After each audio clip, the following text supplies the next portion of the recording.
Je vais aller droit au but. Mes questions porteront sur le financement public à destination des groupes de crèches privées.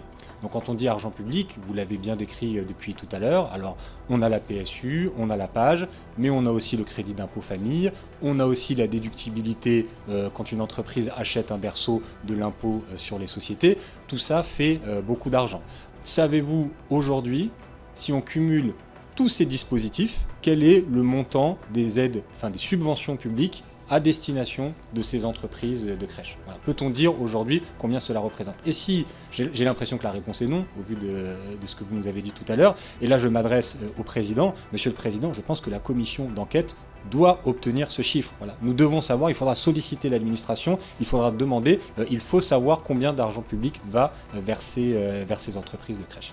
Et ma deuxième question, elle est sur la rentabilité de ces entreprises de crèches. Sait-on aujourd'hui quel est le niveau de rentabilité, en particulier de ces grands groupes, Babylou, People and Baby, La Maison Bleue et les Petits Chaperons Rouges, qui sont les 4 plus gros?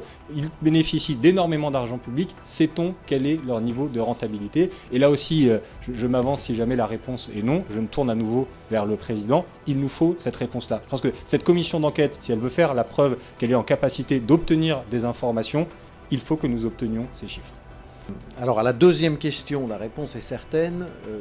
Nous ne sommes pas en mesure de répondre à cette question-là, puisque nous n'avons pas travaillé ou investigué plus exactement sur cette question. À le dire, à la première question, notre saisine n'était pas non plus tournée sous cet angle-là. Ce que je propose, c'est qu'on essaye de revoir à partir des chiffres assez fouillés que nous avions eus à l'époque, si on serait capable de vous donner une approche de cette réponse-là. Je m'engage peut-être un peu, mais il y a pas mal de chiffres. Tu les as? Alors on a peut-être une réponse sur la première, plus précise que je... Alors, on n'a pas de chiffres au global du secteur, mais on avait fait des chiffrages qui sont théoriques à la place.